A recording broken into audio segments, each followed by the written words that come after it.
안녕하십니까. 매일 아침 조간신문의 주요 기사를 딱딱 풀어서 해석해드리는 조간 딱풀 12월 19일 월요일에 인사드립니다. 자, 오늘 아침에 발표된 리얼미터 조사에서 윤석열 대통령의 지지율이 또다시 40%대를 기록을 했습니다. 12월 3주차 조사인데 주간 집계에서 일주일 사이에 2.7%포인트가 올라서 41.1%를 기록을 했습니다. 이 리얼미터 기준으로 40%대를 돌파한 것은 24주 만에 다시 처음으로 24주 만에 회복을 한 겁니다. 특히 이 고무적인 대목이 있는데 20대 그 윤석열 대통령에게 부정적으로 인식이 되고 있는 20대에서 상당히 많이 올랐고 중도층에서도 올랐습니다. 20대에서 일주일 사이에 9.5%포인트가 올라서 37.5%를 기록을 했고, 중도층에서 5.5%포인트가 올라서 39.4%, 거의 뭐 40%대에 오르는, 이런 지지율을 나타내고 있습니다. 부정평가는 2%포인트가 내려서 56.8%. 그래서, 부정과, 긍정평가 격차가, 지난주에 20.4%포인트였는데 그것이 15.7%포인트로 확 줄었습니다. 자, 최근에 보면은 보통 일주에 다른 조사도 거의 유사합니다. 일주일에 2% 내지 3%가 오르고 부정평가는 그만큼 더 떨어지기 때문에 이 상황으로 가면은 이 정도 추세면은 윤석열 대통령이 대선 때 득표했던 실제로 득표를 올렸던 그 비율 48.58%를 올려서 당선이 됐죠. 48.58%도 조만간 근접을 하거나 뛰어넘을 수가 있고, 특히 이 골든 크로스, 그러니까 긍정평가가 부정평가를 앞서는 골든 크로스도 멀지 않아 가능하다. 자, 그런 평가까지 지금 정치권 주변에서는 나오고 있습니다. 대통령실, 용산 대통령실은 상당히 고무된 모습인데, 물론 이 지지율을 계속 끌어올리려면은 여러 가지 시도를 해야 되겠죠. 이번 지지율 상승은 화물연대 파업을 정리를 하고, 가짜뉴스와 전쟁을 벌이고, 그리고 또 이재명, 문재인 주변 수사를 강화를 하고 수사의 속도를 내고 이런 부분들이 영향을 미쳤다고 볼 수가 있습니다. 그래서 처음에 보수층을 중심으로 지지율이 쭉 견인이 되다가 지금 중도층도 같이 호응을 하는 그 상황인데, 여전히 뭐 더불어민주당 지지층에서는 아주 한 자릿수 지지율로 어느 조사에서나 상당히 저조한데, 일단은 중도층까지는 지금 끌어올리고 있기 때문에 국정 운영에 지금 탄력을 받을 수가 있는데 좀 더 박차를 가해야 되겠죠. 그래서 지금 나오는 이야기가 연말연시 개각을 해서 그동안 뭐 장관들의 성적은 어느 정도 다 매겨졌습니다. 그 장관들의 성적에 따라서 개각을 하고 또 다른 요인들도 있죠. 개각을 할 때는 여러 가지 요인들이 있습니다.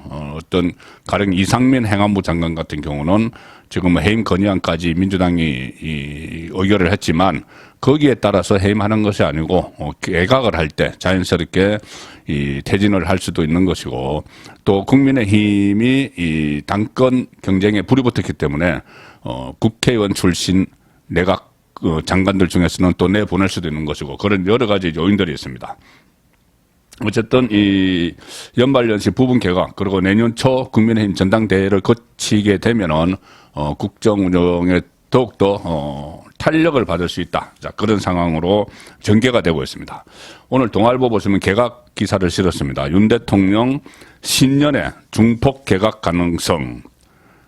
그런데 문체 산업장관 교체 거론, 이 문체 산업장관은 얼마 전에도 어느 신문에서 대상대로 했는데, 과연 이렇게 콕 집어서 하는 것이 어떤 객관적인 증거가 있는지는 모르겠습니다. 장관 평가를 했다고는 하는데 그것을 입수를 한 건지 아니면은 그냥 증거에 놔두는 이야기를 한 건지. 자, 어쨌든 각 부처 업무와 장차관 복무평가를 마쳤다는 겁니다. 그리고 이태원 관련 이상민 교체 여부가 관심이 되고 있고, 여당 전당대회와 맞물려서 원희룡 차출설도 있다. 권영세 차출설도 있죠. 이번 개각은 이태원 헬로윈 참사 수습, 내년 3월 초에 열릴 국민의힘 전당대회 등 복잡한 정치적 변수와 맞물려 있다. 이 때문에 개각이 중폭으로, 소폭이 아니고 중폭으로, 보통 중폭하면은 한 17개 부처 중에서 중폭하면은 한 6개, 7개, 뭐 8개 그 정도를 이야기하죠. 중폭으로 확대될 가능성도 열려 있고 이번 주부터 한 달간 그 진행되는 그 2023년 정부 업무 보고가 있습니다. 대통령에 대한 정부 업무 보고 이것도 그 대국민 보고 형식으로 그 열기로 했는데 이 업무 보고 각 부처별 업무 보고가 교체 대상자를 걸러내는 과정이 될 수 있다. 자 이런 전망도 넣어줘. 마지막에 업무 보고를 윤석열 대통령이 받으면서 마음속으로 평가를 하겠죠. 물론 지금 그 대통령실이 장 차관을 대상으로 복무 평가를 해왔는데 최근에 마쳤다. 국무총리실 주도의 부처 업무 평가와 별개로 대통령실 공직기강 비서관실이 진행한 평가가 있다는 겁니다. 그래서 그 평가에서 장관의 조직 운영 실태까지 두루 살핀 결과 18개 부처, 제가 17개라고 하는데 18개 부처네요. 18개 부처 장관의 성적표가 지금 적나라하게 도출되어 있다. 그리고 정치인 출신인 원희룡 국토교통부 장관, 권영세 통일부 장관도 내년 3월 초로 가닥이 잡힌 국민의힘 전당대회와 맞물려서 개각 명단에 오르내리고 있다. 그전에 한동훈 법무부 장관 차출설도 있었지만은 이것은 윤석열 대통령이 일축을 하는 바람에 쑥 들어갔습니다. 특히 최근 당대표 후보로 원희룡 차출설이 나오는 데 대해서 이 여권 핵심 관계자는 이렇게 이야기합니다. 원희룡 장관이 화물연대 파업 대응에 역할을 한 데다가 인지도가 있기 때문에 가능성을 배제할 수 없다. 전당대회에 출마를 할 수 있다는 이야기죠. 장관직을 내려놓고 나와서. 물론 뭐 지금 현재 상황에서는 장관들이 나와서 출마를 할지 뭐 모든 여부가 아직은 불투명한 상황이고 이 상황에서 이 여당 비대위, 이 비대위가 오늘 그 중으로 또 비대위 전체 회의 같은 것을 열어서 당원 100%로 당대표를 뽑는 경선 룰 개정에 지금 나섰습니다. 이미 오늘부터 나섰습니다. 상임전국위원회를 비롯해서 전국위원회 모든 절차를 이번 주에 마무리하고 이 100% 그동안은 그 당원 책임당원 70% 국민의힘 30%로 당대표 지도부를 뽑았는데 이번에는 100% 이것은 뭐 수차 말씀드리지만 유승민 방지 룰이죠. 뭐 유승민 방지 룰이 분명합니다. 오늘 아침에 정진석 그 비대위원장이 라디오에 출연해서 이렇게 이야기합니다. 지금 민주당 지지자들 사이에서는 이재명보다 오히려 유승민의 지지율이 더 높다. 김호준 씨가 만든 여론조사 여기서 여론조사를 하니 유승민 지지율이 이 민주당 지지자들 사이에서 57.58%가 나왔는데 국민의힘 지지층에서는 7.4%밖에 안 나왔다. 자, 어떻게 국민의힘 소속인데 국민의힘 안에서는 7.4%, 이 민주당 지지자들 사이에서는 57.58%가 나오느냐? 왜 이렇게 당심을 못 얻을까? 이것을 이 유승민 전 의원은 반성부터 해야 된다. 이렇게 좀 쏘아붙이는 일도 있었습니다. 자, 이 상황에서 일부 매체, 야권 성향의 매체는 국민의힘 내부 분란으로 이 상황을 몰고 가고 있습니다. 이 100% 당원 투표에 대해서 유승민 전 의원이 상당히 반발을 하고 있죠. 본인은 당원에서는 지금 당심에서는 지고 있기 때문에 그 상황에 대해서 이것을 내홍 이렇게 경향신문은 제목을 뽑아서 크게 실었습니다. 당원 100% 전대룰 불붙인 윤심이 100% 전대룰을 불붙였다. 그래서 여당의 경선 개입을 했다. 여당의 경선에 개입을 했다. 그것은 내홍 활활 이렇게 또 제목을 뽑아서 내부 분란을 부추기는. 그러니까 결국은 유승민 전 의원 편을 드는 것이죠. 민주당 지지층들이 유승민 전 의원을 압도적으로 지지하는 것처럼 친민주당 성향의 매체도 유승민 전 의원을 배제하기 위해서 100% 책임당원으로 했기 때문에 내홍에 활활 불이 붙었다. 이렇게 이야기하는 겁니다. 윤석열 대통령이 자기 그 당대표 경선을 당원 투표 100%로 하는 게 낫다. 이런 취지로 말했다는 보도가 있었죠. 그 보도에 대해서 국민의힘 내부에서 발언의 불법성 여부를 두고 공방이 커지고 있다. 아예 불법성 이렇게 이야기했습니다. 유승민 전 의원이 불법 적이라고 이야기를 했죠. 유승민 경선 개입은 심각한 윤석열 대통령의 경선 개입은 심각한 불법이다 이렇게 주장을 했습니다.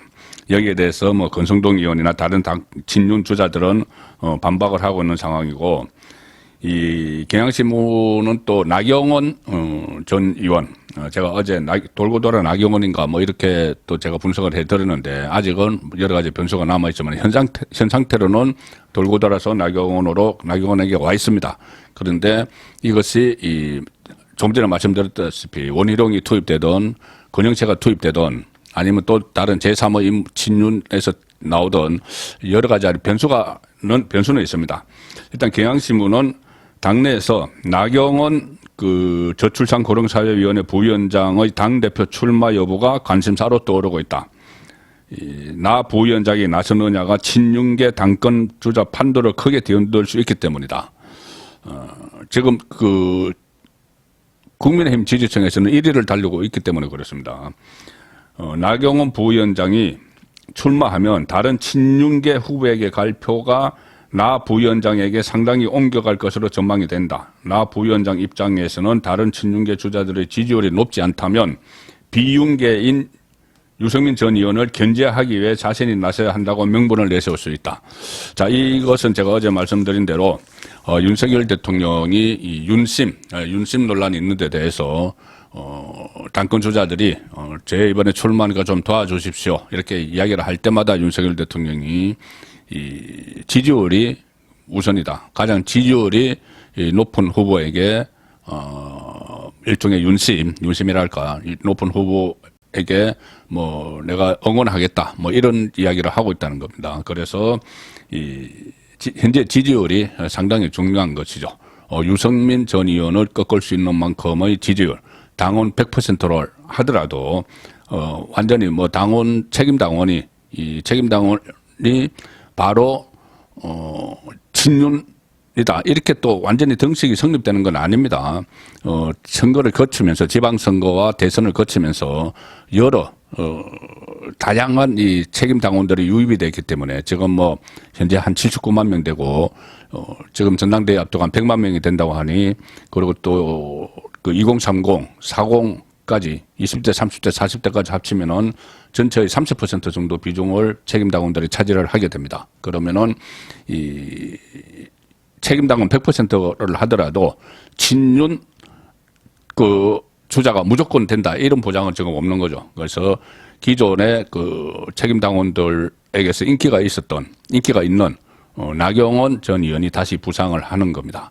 나경원 전 의원은 이 책임당원이 이렇게 많지 않았을 때 이 작년 6월 달에 이준석 대표와 당대표 경선을 할 때 책임당원에서 이준석에게 이겼죠. 일반 여론조사에서 져서 당대표가 이준석이 됐고 그런 분란이 일어났던 겁니다. 이 상황에서 지금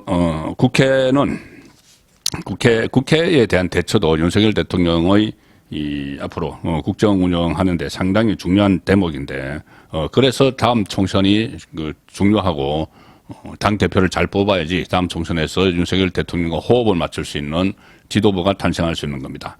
지금은 거의 끌려가는 다수 여당에 끌려가는 그런 상황인데 자, 한국일보 보시면은 지금 예산안이 내년도 예산안이 완전히 발목이 잡혀서 지금 처리 시한을 계속 넘기고 있죠. 오늘도 김준표 국회의장이 제시한 네 번째 처리 시한인데 이것도 오늘 지킬 가능성은 거의 없습니다. 이 예산안이 난항을 겪고 있는데 우상호 이태원 참사 국조특위위원장이죠. 오늘부터 이태원 참사 국정조사 첫 회의 열겠다. 그래서 10시 반부터 지금 회의를 소집을 한 것 같습니다.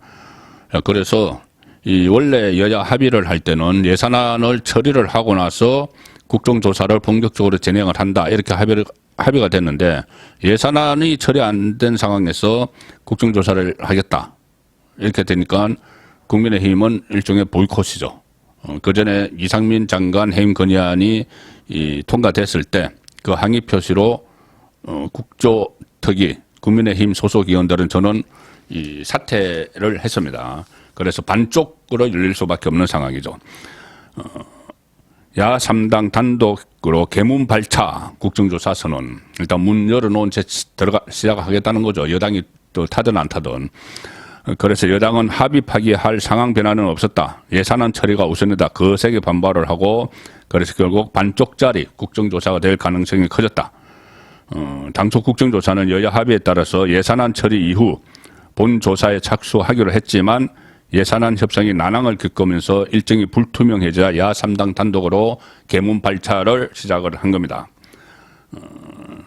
자, 이 상황이고 지금 이상민 장관 해임 건의안을 지금 처리를 했죠. 그런데 국정조사를 그 상황에서 강행을 하는 것은 어떻게 보면 앞뒤가 안 맞습니다. 왜 그러냐면은 국정조사 대상 기간 안에 행정안전부도 들어가 있습니다. 그렇다면은 행정안전부 장관이 이상민, 그때 이태원 참사가 났을 때 장관으로 있던 이상민 장관을 행안부 장관으로 앉혀놓고 질타를 해서 책임 추궁을 해서 국장들하고 같이 쫙 앉아 있는 자리에서 책임 추궁을 해서 이 국민이 납득할 수 있을 정도로 해임거리가 된다, 해임감이다. 이것을 지금 뭐 국정조사는 TV로 생중계되니까 그것을 민주당 의원들이 밝혀내서 정말 해임을 하게 만들어야 되는데 장관을 먼저 해임시켜놓고 행안부 국정감사를 열겠다. 앞뒤가 안 맞는 거죠. 그러니 이 뭔가에 쫓기듯이 이 대처를 하고 있는데 민주당이 뭔가에 쫓기듯 대처를 하는데 뭐에 쫓기고 있을까? 바로 당대표 사법 리스크입니다. 이재명의 사법 리스크. 지금 검찰의 이재명 수사의 진척도 또 방향에 따라 그리고 속도에 따라서 민주당이 전국 대처하는 것이 널뛰기를 하고 있다. 저는 그렇게 보입니다. 어떤 기준이 다른 기준이 있는 것이 아니고 뭐 이상민 해임 건의안도 그렇고 국정조사도 그렇고 예산도 그렇고 이 모두가 이재명에 대한 수사 강도 속도 여기에 따라서 일종의 보조를 맞추는 이재명 보호를 위해서 자 그런 느낌이 들 정도입니다. 자 그래서 지금 오늘도 국민일보는 사회면에서 또 김만배 와 이재명의 연결고리 이야기를 합니다. 김만배 260억 플러스 알파 꼬리 발표나 지금 구속된 검거주기 본격 추궁 2명이 새로 구속됐죠.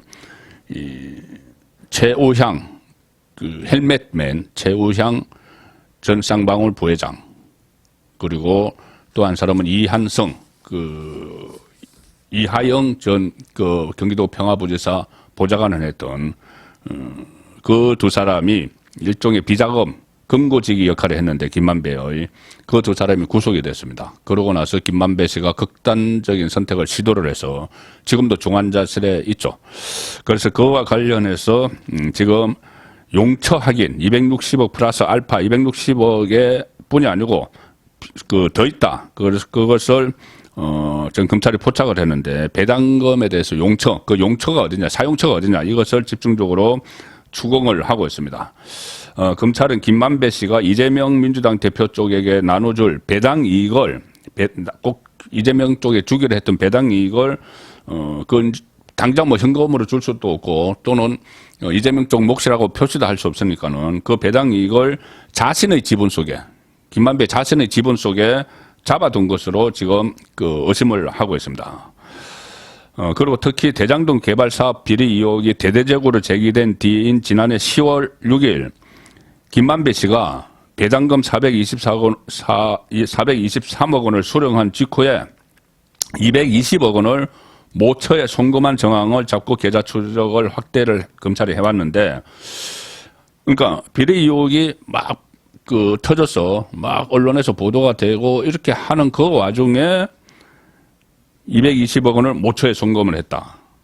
자, 이게 어디를 송금을 했을까? 이 이야기입니다. 작년 10월 초면은 대선이 한창일 때죠. 대통령 선거가 한창일 때입니다. 그래서 그것과 연결된지는 지금 검찰이 좀 더 밝혀야 되겠지만은 지금 구속된 금고지기를 본격 추궁하고 있기 때문에 뭔가 대선과 연결된 대선 작업 이야기가 대장동 대선 작업 이야기가 새로운 쪽에서 아주 크게 터질 가능성도 남아 있습니다. 그리고 지금 이재명 주변뿐이 아니고 문재인 전 대통령 주변에 대한 수사도 지금 강화가 되고 있죠. 지금 새로 불을 붙은 것은 이겁니다. 통계 의혹. 문재인 정부가 통계를 조작을 했다. 국민을 속였다는 이야기죠. 부동산과 관련한 통계, 고용과 관련한 통계. 원래 지금 소득 분배 성장, 소득 주도 성장, 소주성이라고 하죠. 그것과 관련된 통계들을 조작을 했다. 이런 의혹이 지금 있는데 그것뿐이 아니고 부동산과 관련된 것, 일자리와 관련된 것 이런 통계들도 조작을 했다는 이 보도가 계속 나오고 있습니다. 문재인 정부 때 발표한 통계가 심판대에 올랐는데 소득 주도 성장, 일자리, 부동산 관련 통계에 조작에 가까운 개입이 있었다. 그래서 감사원이 지금 현미경 감사를 하고 있다는 겁니다. 이른바 소주성 설계자로 알려진 홍장표 전 청와대 경제수석을 조사를 할 것으로 보이고 황덕순 전 일자리 수석도 조사 대상에 지금 올라 있습니다. 소득 분배는 이런 일이 있었습니다. 소득 분배 조사 조작. 2018년 8월에 황수경 당시 통계청장이 갑작스럽게 경질됐습니다. 그때도 이게 논란이 됐었습니다. 그때 황수경 통계청장이 발표한 조사 중에 하나가 이런 게 있습니다. 하위 20% 가구 소득이 전년 대비 8% 안팎 급감하고 소득 분배 지표도 나빠졌다. 이렇게 되니 당시 정권에서는 출범한 지 얼마 되지도 않습니다. 자기들 소득 주도 성장을 하면은 이 저소득층이 상당히 소득이 오를 거라고 막 홍보를 했는데 객관적인 통계가 오히려 하위 20% 가구 소득이 8% 안팎 급감했다. 급격히 떨어졌다. 이렇게 나오니 화들짝 놀라서 통계청장을 교체해 버렸습니다. 통계청장을 교체하고 뒤에서 강신욱 통계청장이 임명됐는데 강신욱 통계청장이 그때 임명됐을 때 했던 말에 또 논란을 일으켰었죠. 뭐라고 했냐면은 정책에 좋은 통계를 만드는 것으로 보답하겠다. 통계를 있는 그대로 통계를 잡는 것이 아니고 통계청장이 문재인 정부 정책에 도움이 되는 좋은 통계를 만드는 것으로 보답하겠다. 통계로 마사지하겠다는 이야기죠. 자, 그렇게 됐는데 강신우 통계청장이 임명되고 나서는 이 표본을 전면 개편을 해버렸습니다. 통계청이 130억 원을 들여서 표본을 전면 개편을 하면서 저소득층 비중을 대거 줄이는 방식으로 통계 마사지가 이루어졌다. 이런 의혹을 제기를 했습니다. 누가 했냐면은 이 통계청장 출신인 국민의힘 국회의원 유경준 의원이 통계 마사지가 이루어졌다. 조작을 했다는 이야기입니다. 그다음에 비정규직 관련해서도 조작 같은 것이 있었고 주택 가격, 집값도 이 정책 실패를 감추기 위해서 표본을 보정하거나 확대를 소홀히 한 거죠. 보정하고 확대를 해야 되는데 이 표본을 늘려야 되고 보정도 해야 되는데 그것을 일부러 소홀히 했다는 겁니다. 정책 실패를 감추기 위해서. 그러니까 여론 조작, 일종의 민심 조작입니다. 민심 조작. 그리고 조선일보도 소주성 통계 조작 의혹, 홍장표 의혹, 황덕순 조사를 검토하는데 자, 그러면 이게 통계청 차원에서 했겠느냐? 감사원은 청와대 개입 판단. 청와대가 개입했다. 문재인이 개입했다는 겁니다. 그래서 지금 국민의힘에서는 바로 이것이 국정농단이다. 이렇게 해서 지금 국정농단 논란으로 급속히 확산이 되고 있습니다. 통계 조작, 민심 조작이죠. 감사원이 문재인 정부 당시 국가 통계 조작 의혹과 관련해서 홍장표 전 청와대 경제수석 직접 조사할 것으로 알려졌고 황덕순 전 일자리 수석에 대한 조사 여부도 검토 중이다. 문재인 정부가 소득주도 성장 정책의 부작용을 감추려고 소득, 고용, 집값 이런 주요 통계를 고의로 왜곡을 했고 이 과정에서 청와대가 개입했다고 판단을 감사원은 하고 있다. 청와대가 지휘를 했다는 거죠. 지금 그렇지 않아도 문재인 정부 때 있었던 일들로 인해서 서해 공무원 피살 은폐 의혹에 관련돼서 국가안보실장 서훈, 국가정보원장 박지원이 수사를 받고 있는 이 상황에서 이번에도 또 이 민심 왜곡으로 청와대 고위급 출신이 조사 대상에 올랐기 때문에 정치적 파장이 다시 커질 수밖에 없는 상황이다. 국민의힘에서는 이런 말까지 나옵니다. 문재인 정부의 통계청이 소주성이라는 판타지 소설을 위해서 숫자까지 조작했다. 현실 불가능한 소주성, 소득주도 성장을 위해서 이 숫자까지 조작을 했다. 이거야말로 국정농단이다. 국기문란 행위다. 이런 말이 나오고 있습니다.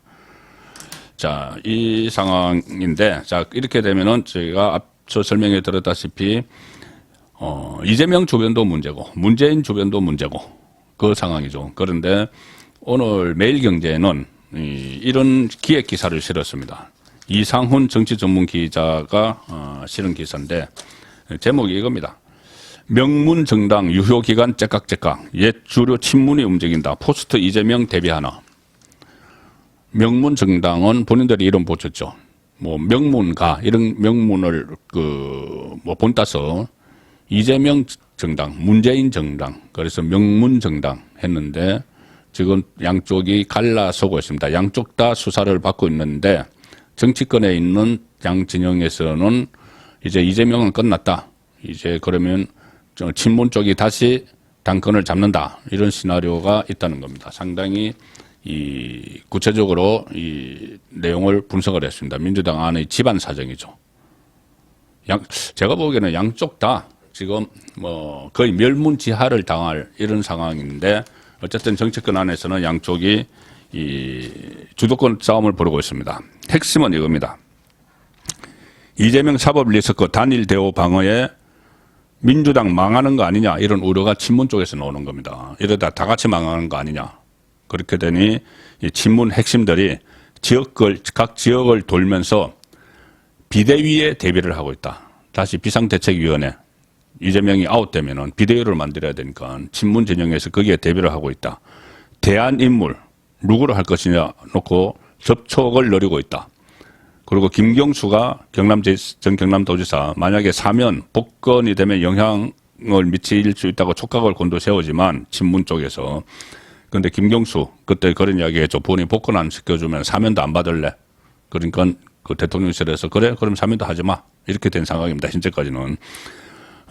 그리고 이재명 검찰 소환 등 사법 절차가 예상되는 속에 친문 쪽에서는 인내가 1월 말이 되면은 임계점이 될 것 같다. 지금은 어쩔 수 없이 공천권을 쥐고 있는 이재명 또 민주당이 잘못하면 같이 다 망하기 때문에 이재명을 어거지로 붙잡고 있지만은 그 인내심의 한계가 1월 말이 되면은 바닥이 날 거다. 자, 그래서 그때는 분당이 되던 그런 상황으로 가겠죠. 그런데 이재명은 대법원에서 한번 기사 해석한 경험이 있죠. 선거법 위반과 관련해서 거의 뭐 정치 생명이 끝날 뻔했는데 뭐 변호사비 대납 의혹과 관련돼 있는 사건 그리고 권순일 당시 대법관 재장동의 50억 클럽에 들어가 있는 권순일 대법관이 주도해서 기사 해석을 했죠. 그런 경험이 있는 이재명이 지금은 지금도 지지층에 막 호소를 하면서 저항을 끝까지 하겠다 이렇게 할 경우에는 친명 대 친문 극한 대립이 재현될 가능성이 있다. 자, 이런 내용의 칼럼성 기사를 마지막으로 소개해 드리면서 조간딱풀 마치겠습니다. 감사합니다.